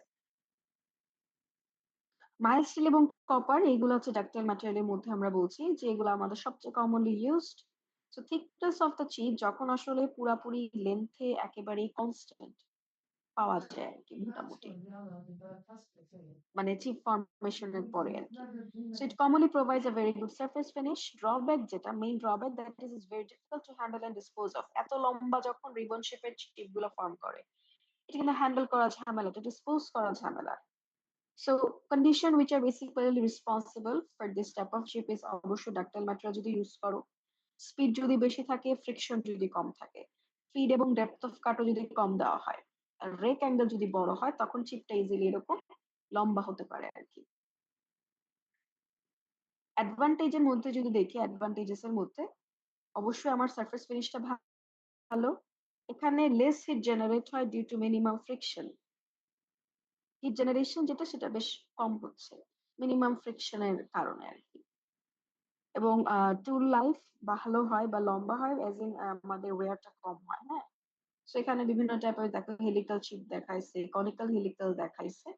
এটা হচ্ছে অনেক সময় চিপের যে লংগিটিউডিনাল শেপ, ওটা মডিফাই করা যায়, টুলের মধ্যে কোনো গ্রুভিং যদি করো, তখন অনেক সময় মডিফাইড হয়। There comes very important build up age. আচ্ছা, কন্টিনিউয়াস এবং ডিসকন্টিনিউয়াস চিপের সময় একটু মাথায় রাখবা কোন ধরনের ম্যাটেরিয়ালের কথা এখানে মেনশন করা আছে, বা কোন ম্যাটেরিয়ালের কথা মেনশন করা আছে। অনেক সময় আমরা কোয়েশ্চেন এরকম দিয়ে দিতেই পারি যে এই ম্যাটেরিয়াল ইউজ করেছি, what kind of chip can be formed, or do you think it's relevant that this kind of material will form specific type of chip? So তোমার ম্যাটেরিয়ালটা যদি জানা না থাকে, তাহলে কিন্তু তুমি অ্যান্সার করতে পারবে না। সো অবভিয়াসলি ম্যাটেরিয়াল গুলো ভালো মতো দেখবা। সো এবার আসে বিল্ড আপ এজ। তো যখন আমরা হচ্ছে একটা মেশিনিং প্রসেসে আছি ডাক্তাইল ম্যাটেরিয়ালে, আমরা তো কন্টিনিউয়াস শিপস গুলো হচ্ছে পাচ্ছি, বাট অনেক সময় বিল্ড আপ এজ ক্রিয়েট হয় কখন, যখন হচ্ছে টেম্পারেচার এবং pressure in the cutting and the friction of the chip and tool face are very high. So এটা অলমোস্ট সিমিলার টু কন্টিনিউয়াস, কিন্তু এখানে যেটা হয়, একটা এজ বিল্ড হয়। বিল্ড আপ এজ মানে কি, নামটা দিয়ে বোঝাচ্ছে যে একটা এজ বিল্ড আপ হয়ে গেছে, এবং চিপস গুলা সিমিলার হতো, বাট এটা একটু রাফ ক্রিয়েট করতেছে। সো এটার রিজনটা হচ্ছে বিল্ট আপ এজ মানে কি? বিল্ট আপ হইছে তার মানে কোনো কিছু স্টিক করছে, কোনো কিছু ওয়েল্ড হয়ে গেছে। তো ম্যাটেরিয়ালটা আসলে স্টিক বা ওয়েল্ড হয়ে যায় to the edge of the tool. এবং যখনই হচ্ছে আমাদের এই ফ্রিকশনটা অনেক বেশি হাই থাকে, অতিরিক্ত হাই জেনারেট হয় এই টিপের টুল টিপ বা হচ্ছে নোজ অফ দা টুলে, তখন হচ্ছে এই জিনিসটা আমরা অনেক বেশি ফেস করি যে ম্যাটেরিয়ালটা স্টিক হয়ে গেছে, যে চিপটা ক্রিয়েট হয়েছে সেখানে স্টিক হয়ে গেছে, ওয়েল্ড হয়ে গেছে। So adhere the basically portions of chip accumulate and adhere to the rake face, and therefore there is a built-up edge, basically a new cutting edge. দেখো, so এটা একটা এজ যেহেতু হয়ে গেছে, এটা একটা কাটিং এজ হিসেবেই কাজ করে। যখনই চিপটা ফ্লো করবে বিল্ট আপ এজ বরাবর, তখনই এটা ভেঙে যাবে, will sent away from the chip and stamped as the build up edge chips. Okay. So এটা তো আসলে এজটাকে, নতুন এজ ক্রিয়েট করলো, একটু থিকার করে ফেলো জিনিসটাকে, এবং এটা পিওর মেটাল কাটিং এর সময় পাওয়া যায় না। আবার আম, বিভিন্ন ভাবে এই বিল্ট আপ এজটাকে আমরা চাইলে রিমুভ করতে পারি, হ্যাঁ, বা রিডিউস করতে পারি যেন কম তৈরি হয়। কাটিং স্পিড যদি বাড়াই দিই, তখন in that case built up এজটা ক্রিয়েট হওয়ার সময় পায় না, সো ক্রিয়েট হয় না। ডেপথ অফ কাটও যদি কমাই দেই, তখন এই জিনিসটা সিমিলারলি দেখতে পাওয়া যায়। রেক অ্যাঙ্গেলটা যদি ইনক্রিজ করে দিই, চিপটা তখন আর এই আমাদের নোজ টিপ বা টুলের যে টিপটা আছে সেই বরাবর আর হচ্ছে এটা অ্যাকুমুলেট হতে পারে না। শার্প টুল ইউজ করলেও সেম। কাটিং ফ্লুইড ইউজ করলে এখানে অতিরিক্ত হিট, যেটা আমরা বলছিলাম, টেম্পারেচার প্রেসার অনেক জেনারেট হচ্ছে, এটা হবে না কি কাটিং ফ্লুইড ইউজ করলে। এবং কাটিং টুলের সাথে লোয়ার অ্যাফিনিটি, কেমিক্যাল অ্যাফিনিটি হচ্ছে এমন ওয়ার্কপিস। এখন কেমিক্যালি যদি তোমার ওর প্রতি অ্যাফিনিটিটা অনেক বেশি থাকে, দেখা যাবে যে কি ওয়ার্কপিসটা টুলের সাথে অবশ্যই লেগে যাচ্ছে, বিকজ ও বেশি এখানে কেমিক্যাল অ্যাফিনিটি অনেক হায়ার। হায়ার হলে সমস্যা, chemical affinity as in chemically react করার পসিবিলিটি, ঠিক আছে। দেখো, ইভেন দো এটা একটা চিপ, বা ইভেন দো এটা মানে একটা নতুন কাটিং এজ ক্রিয়েট করছে, এটার কিছু অ্যাডভান্টেজ আছে। একটা সবচেয়ে ইম্পর্টেন্ট অ্যাডভান্টেজ যেটা, সেটা হচ্ছে যে এটা যেহেতু ও নিজে একটা কাটিং এজ হিসেবে কাজ করে, তার মানে ও টুলটাকে প্রোটেক্ট করে from getting more damaged from the high temperature and pressure. এবং এর ফলে টুলের লাইফটা কিন্তু কিছু হলেও বেড়ে যায়, ইনক্রিজ করে।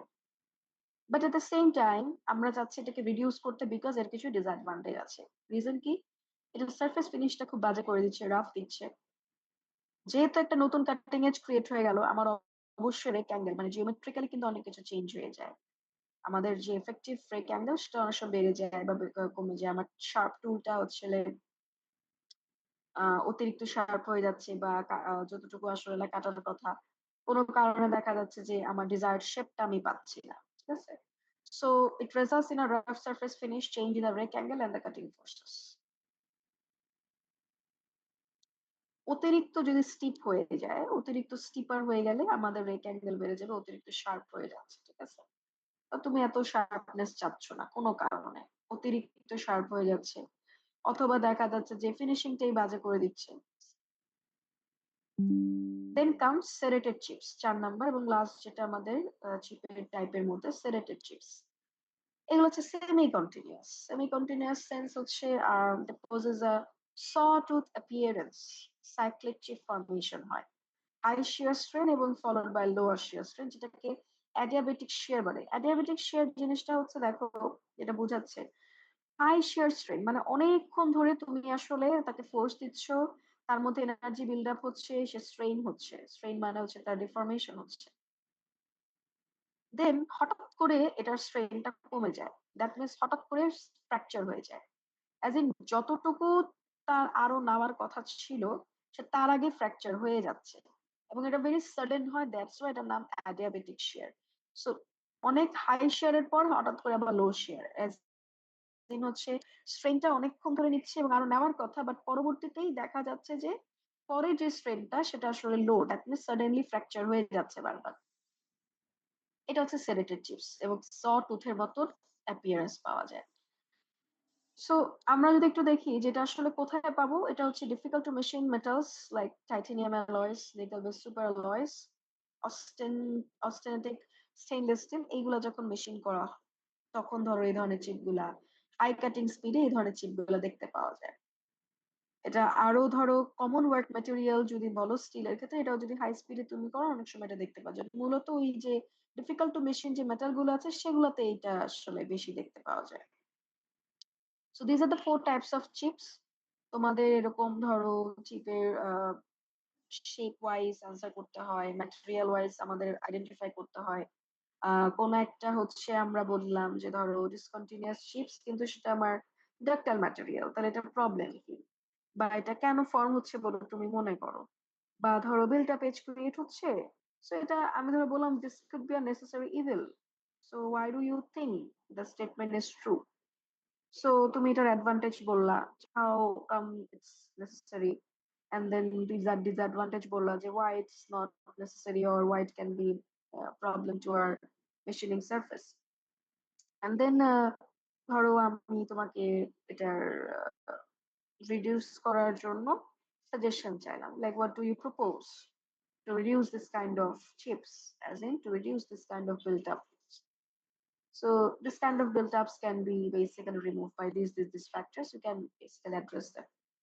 So এইভাবে হচ্ছে জিনিসগুলো পড়বা যাতে করে হচ্ছে আহ ইজিলি মনে থাকবে, এবং এইভাবে পড়লে ইজিলি মনেও থাকে এবং কোয়েশ্চেন আনসার করার সময় জিনিসটা সহজ হয়। নাও চিপ ব্রেকার নাম শুনেই বুঝতেছি যে চিপটাকে ব্রেক করবে, very simple as that.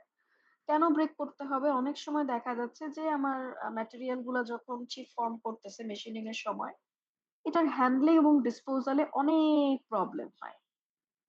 Problem গুলা অনেক অ্যাকিউট হয়ে যায় যখন আসলে ডাকটাইল ম্যাটেরিয়াল গুলো ইউজ হয়, because দেখা যায় যে অনেক লং তোমাদের হচ্ছে চিপস ক্রিয়েট করতেছে।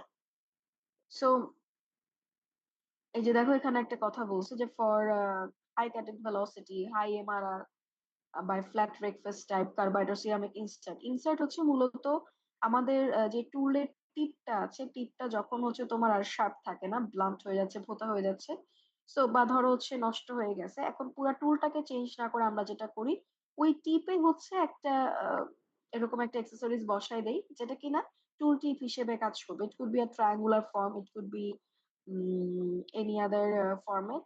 সো দেখা যায় যে ওইটা আসলে টুল টিপ হিসেবে কাজ করে, এর ফলে আমার টুল যেটা সেটা পুরোপুরি চেঞ্জ করা লাগে না, আমার ডাউন টাইম একদম অনেক কমে আসে। কারণ টুল চেঞ্জ করা মানে তুমি মেশিন থেকে টুল খুলবা, টুল সরাবা, সেই টুল আবার জায়গায় সেট করবা, সবকিছু করতে অনেক টাইম লাগে। হ্যাঁ, এটা টুল এবং অবশ্যই একটা এক্সপেন্সেরও একটা ব্যাপার আছে, টুলটা পুরোপুরি ফেলে দিতে হয়। তো টুলটাকে ঠিক রেখে জাস্ট আমি একটা টিপ ওখানে বসাবো, টুলের উপর টিপটা বসাবো, ওই টিপটাই হচ্ছে তোমার ইনসার্ট আর কি। এই ইনসার্টের 3টা এজ থাকে অনেক সময়, তো একটা এজ নষ্ট হয়ে গেলে ইউ ক্যান জাস্ট নাট স্ক্রুর একটা সিস্টেম থাকে, তুমি জাস্ট ঘুরাই দিলে আরেকটা এজ পাওয়া যায়, এরকম করে করে এটা আসলে সাস্টেইন করে অনেকদিন। তো যাই হোক, তো ইন দিস কেসেস আর কি বলা যে যে সমস্ত কন্টিনিউয়াস চিপ আসে সেটা আসলে ঝামেলা। দেখো একটা অপারেটরের জন্য এটা অনেক সময় ডেঞ্জারাস হয়ে যায়। তোমরা যখন চিপের এক্সপেরিমেন্টটা করছো, ধরো তুমি হচ্ছে কি বলে চিপটা তুমি ফর্ম হইতে দেখতেছো এবং খেয়াল করে দেখলা যে এত লম্বা চিপ আসতেছে যে বারবার তোমার এটা মেশিন যে সারফেস হইলো সেটাতে চলে আসতেছে, তাহলে আমার সারফেস ফিনিশটা কিন্তু অনেক সময় খারাপ হয়ে যায়।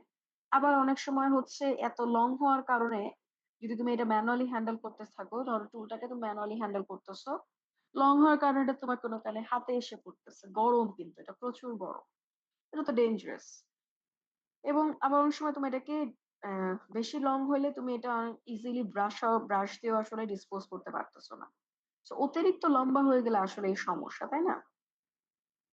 সো আমাদের অপারেটর যেন সেফ থাকে, আমাদের মানুষেরা আশেপাশে কাজ করতেছে তারা যেন সেফলি এটাকে হ্যান্ডেল করতে পারে, এটার জন্য কিন্তু এই চিপ ব্রেকারটা দরকার।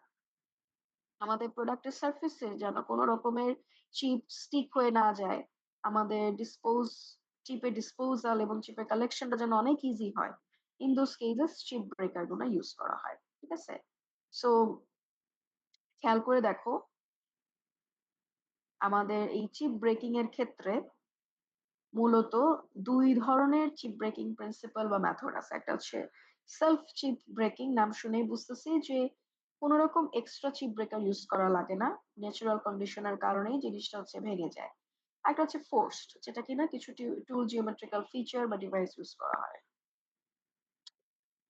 সো আমরা কিন্তু যখন এরকম এই যে দেখো ড্রিলিং অপারেশন হচ্ছে, এই ধরনের চিপ কিন্তু ফর্ম হইতে দেখি, তাই না? কার্লড হয়ে যায়।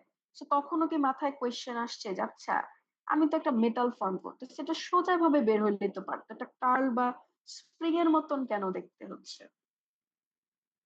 কখনো কি এরকম কোয়েশ্চেন মাথায় আসছে কিনা? এই যে 60 জন আছো,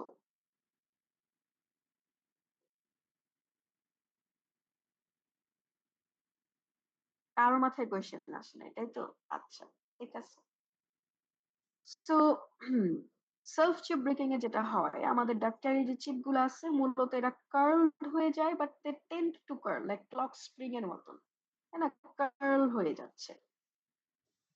এটা কেন হয় দেখো, তোমার এই জায়গাতে, এই যে এই জায়গাতে ধরো চিপটা ক্রিয়েট হয়েছে এবং এটা হচ্ছে তার ফ্রি এন্ড। এই দুই জায়গায় কিন্তু স্পিডের একটা ভ্যারিয়েশন আছে। এখানে কাটিং টুলের সাথে এটা অ্যাটাচ হওয়ার কারণে এখানে স্পিডটা অনেক হাই, আর অন্য জায়গাটা ফ্রি হওয়ার কারণে সেখানে কিন্তু এটা ফ্রিলি ফ্লো করতেছে। সো ফ্রি বা জেনারেটেড যে সারফেসটা, এই দুই জায়গাতে স্পিডটা যেমন আনইকুয়াল, সিমিলারলি টেম্পারেচারের কথাও যদি বলি, এই জায়গাতে এই যে দিস ওয়ান, এখানে আমার হিটটা অনেক বেশি, বাট এটা যত হচ্ছে উপরে উঠতেছে তত কি আমার এখানে হিটের ভ্যারিয়েশনটা বেশি। একদিন এখানে টেম্পারেচার কম আর এখানে টেম্পারেচারটা কিন্তু অনেক বেশি। এই যে unequal temperature, unequal cooling rate, unequal speed, এই রিজন তিনটার জন্য কার্ড হয়ে যায়, কুকড়ায় যায়। সিম্পল হিসাব যদি বলি, বাংলায় যদি বলি, কুকড়ায় যায় জিনিসটা। ঠিক আছে? যে আমার প্যান্টের ছিল। টেম্পারেচারের যখন হচ্ছে এরকম আনইকুয়াল মেনে ফেলা আছে না, মেনে আনইকুয়ালিটি ফেলা না। ক্রিয়েট হয় দুটো সারফেসে, একই আসতে জিনিস ফেলা দুটো না। জিনিসটা হচ্ছে কোঁকড়া যাচ্ছে আর কি, কুলিং হচ্ছে এবং কোঁকড়া যাচ্ছে, শ্রিঙ্ক করে আর কি। So with the increase in cutting velocity and the rake angle, the radius of the curvature as in ধরো এই যে এই জায়গাটাকে ধরো যে ফ্লো হচ্ছে, একটা কোনো রেডিয়াস বরাবর ফ্লো হচ্ছে, ওই রেডিয়াস অফ দ্য কার্ভেচার কিন্তু বাড়ে যদি আমার রেক অ্যাঙ্গেলটা বেড়ে যায়। রেক অ্যাঙ্গেল বাড়লে চিপের ফ্লোটা অনেক ইজি হয়ে যায়, কার্ভেচারটা বাড়তেছে। তো এই সমস্ত কেসে কিন্তু জিনিসটা ডেঞ্জারাস, এই যে সেলফ চিপ এখনো ব্রেক করতেছে না। So in case of oblique cutting inclination angle থাকলে একটু রেস্ট্রিক্টেড হয়, তখন একটু হেলিক্যাল কয়েলিং আসলে পাওয়া যায়, যে হেলিক্যাল কয়েলিং হয় অবলিকের সময়, আদারওয়াইজ কিন্তু একদম ক্লক স্প্রিং এর মতনই হচ্ছে জিনিসটা মুভ করতে থাকে। ঠিক আছে? সো আমি যদি তোমাদের ধরো হচ্ছে জানতে চাই যে কেন এটা ক্লক স্প্রিং হয়, কেন এটা কার্ল হয়, you should be able to actually describe this with this. Okay, easy জিনিস। সো সেলফ চিপ ব্রেকিং মূলত তিনটা ন্যাচারাল কন্ডিশনের জন্য হয়। প্রথমেই যেটা, সেটা হচ্ছে আমাদের ন্যাচারাল ফ্র্যাকচারিং। ন্যাচারাল ফ্র্যাকচারিং হচ্ছে আমাদের স্ট্রেইন হার্ডেন বা আউটগোয়িং যে চিপ যেটা আছে সেটা সাফিসিয়েন্ট কুলিং এর পরে স্প্রিং ব্যাক করে। এই যে দেখো এই জায়গাতে আফটার সাফিসিয়েন্ট কুলিং সে আগের অবস্থানে ফেরত আসতে চায়, সেটা সে পারে না। সো এই ধরনের চিপ তখন আপনা আপনি ভেঙে যায়, হার্ডেন্ড হয়ে ভেঙে যাচ্ছে। So this is basically one type of thing, এটা ন্যাচারাল ফ্র্যাকচারিং আর কি। সেকেন্ড হচ্ছে striking against the cutting surface of the job. এই যে এখানে খেয়াল করে দেখো, এটা ঘুরে এসে কাটিং সারফেস, এই জবের যে সারফেসটা আছে সেখানে এসে তোমার নতুন সারফেস না, জাস্ট ওয়ার্ক পিসের যে প্রিভিয়াস সারফেসটা সেখানে এসে গায়ে লেগে যাচ্ছে দেখে ভেঙে গেছে। So this is the striking on the job. Third যেটা, আচ্ছা স্ট্রাইকিংটা হচ্ছে মূলত অর্থোগোনাল কাটিং এ পিওরলি দেখা যায়। থার্ড যেটা, সেটা হচ্ছে টুল ফ্ল্যাঙ্কে এসে ভেঙে যায়। এই যে দেখো, this is the tool flank, ও ঘুরে এসে এখানে ভেঙে যাচ্ছে। সো একটা হচ্ছে আমার স্ট্রেইন হার্ডেনিং হয়ে স্প্রিং ব্যাক করার সময় ভেঙে যায়, একটা হচ্ছে আমাদের এই যে স্ট্রাইক ব্যাক করে আমাদের ওয়ার্ক পিসে, আরেকটা হচ্ছে টুল ফ্ল্যাঙ্কের সাথে, স্ট্রাইকিং অন জব আর স্ট্রাইকিং এট দ্য এক টুল বক্স ফ্ল্যাঙ্ক, রাখার আছে। এই তিনটা। এবং এই যে এই কোন ভাবে জিনিসটা হচ্ছে ভেঙে যাবে, এটা ডিপেন্ড করবে আমাদের টুলের ম্যাটেরিয়ালের উপর, ওয়ার্ক ম্যাটেরিয়ালের উপর, টুলের জিওমেট্রির উপর, ঠিক আছে, এবং লেভেল অফ বেশ কিছু প্রসেস প্যারামিটারস আছে সেগুলোর উপর। সো দ্য মেশিনিং এনভায়রনমেন্ট, যেটা কিনা আমাদের কাটিং ফ্লুইড অ্যাপ্লিকেশনে পড়ে, সেটা generally selected keeping in the view of over machinability, সবকিছুর উপর ডিপেন্ড করে কিন্তু এই সেলফ চিপ ব্রেকিং কোন ভাবে হবে এটা ইন্ডিকেট করবে আর কি। দেন আমাদের যেটা আসে, that is the force chip breaking. Force chip breaking বুঝাই যাচ্ছে যে আমি ফোর্সফুলি কোনো কিছু একটা হয়তো বা অ্যাক্সেসরিজ ইউজ করব। So if the running chip does not become enough for alter work hard it may not break, তাই না? তখন এটা আসলে দেখা যাচ্ছে যে ফোর্স করা লাগবে যাতে কিছু একটা হোক। ভেঙে যায়। ২ ধরনের চিপ ব্রেকার আছে। একটা হচ্ছে ইনবিল্ট টাইপ আর একটা হচ্ছে ক্ল্যাম্পড বা অ্যাটাচমেন্ট টাইপ। সো এই ফোর্স চিপ ব্রেকিং দেখো যখন বলতেছি যে ইনবিল্ট এর ক্ষেত্রে এগুলা স্টেপ বা গ্রুভ কাটা থাকে। ঠিক আছে? ম্যানুফ্যাকচারিং ধরো টুলটা ম্যানুফ্যাকচার করছো, এটার পরে গিয়ে তুমি হচ্ছে বিভিন্ন ইনসার্ট বসাচ্ছ। সেখানে ধরো গ্রুভ বা স্টেপ কাটা আছে। আবার ডিউরিং দ্য ম্যানুফ্যাকচারিং প্রসেস এ তুমি ধরো হচ্ছে কোনো না কোনো কিছু একটা করছো এখানে যাতে করে ওই স্টেপ বা গ্রুভটা যেন ক্রিয়েট হয়ে যায়। ঠিক আছে? আচ্ছা, ডিজাইনটাই ওভাবে করলাম। যদি ম্যানুফ্যাকচারিং এর সময় তোমার একটা স্টেপ বা গ্রুভ ক্রিয়েট হয়ে যায়। পাউডার মেটালার্জিক্যাল প্রসেসও আছে, যেমন ধরো হচ্ছে আমি কার্বাইড ইনসার্ট গুলো যদি ওখানে অলরেডি হচ্ছে সেট করে দেয়। আচ্ছা, সো এই যে এখানে ছবি আছে প্রত্যেকটা দেখো। আমাদের কিছু স্টেপ টাইপ চিপ ব্রেকার্স এর মধ্যে প্রথমে আসে parallel. This one is the parallel, this is the step এবং this is very parallel to the tool axis. Angular স্টেপের মধ্যে আছে হচ্ছে পজিটিভ আর নেগেটিভ। পজিটিভ এই যে দেখো, this one is the positive angular and this one is the negative angular. যে ঘড়ির কাঁটার উল্টা দিকে ঘোরা, ঘড়ির কাঁটার দিকে ঘোরা, ওরকম আর কি।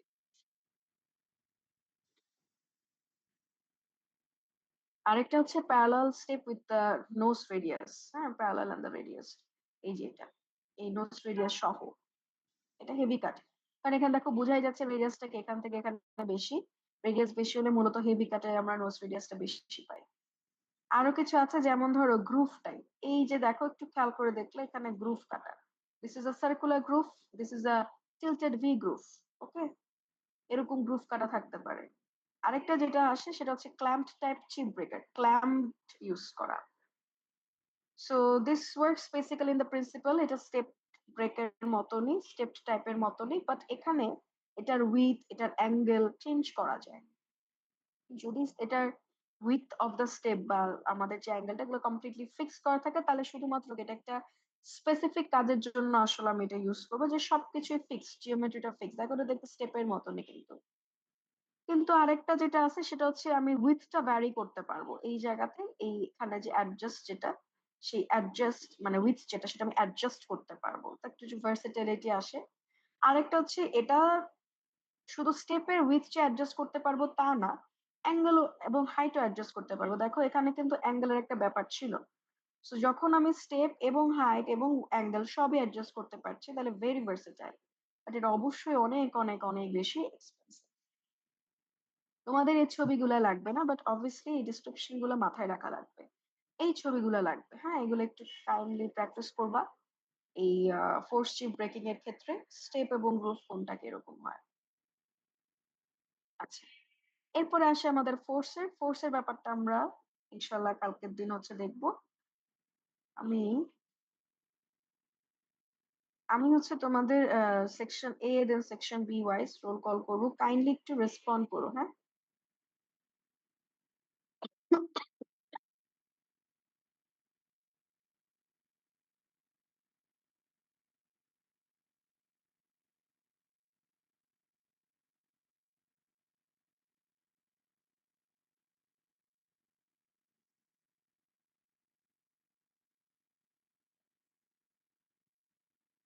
আচ্ছা, section A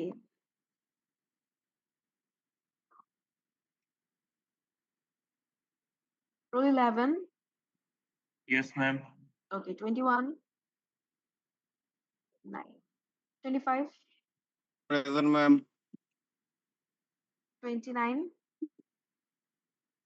9, 32, 9, 36। Ma'am, Present, 0 to ma'am. 1 ছিলাম, ma'am. Ma'am, 32 আসি। আচ্ছা, ঠিক Ma'am, আছে, 32 36. আছে, 36 আছে। ওকে, ফাইন। 47, ও 47 অলরেডি ম্যাম ছিল, যে 29 স্পিকারের সমস্যা। Ma'am, 0 to 1. এই কোথা থেকে উদয় হলো এখন বলো? আচ্ছা, 0 to 1, তারপর 29 আসছো, তাই তো? 29 জি ম্যাম। ওকে, 47, ওর তো স্পিকারের সমস্যা, ভুলে যাই। 52, Ma'am, Present, ma'am. 32 আসছি। 32 দিয়েছি। 52, Present, ma'am. ওকে, 55, 9, 57, 9, 76, Present, ma'am. Okay ma'am sorry unmute করতে একটু টাইম লেগে গেছে।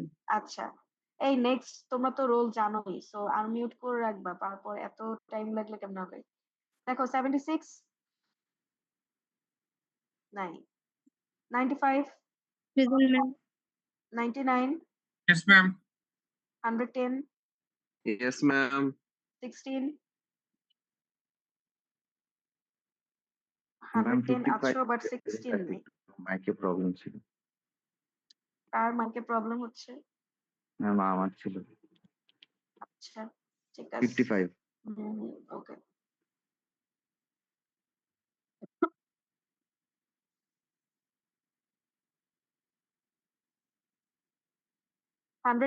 সরি বলছো 116 9 19 Yes, ma'am. Yes ma'am. 20 ma'am 20 আছে, ওর একটু মাইকে ঝামেলা করছিল। সবারই মাইকের সমস্যা 22 ইয়েস ম্যাম 25 প্রেজেন্ট ম্যাম 28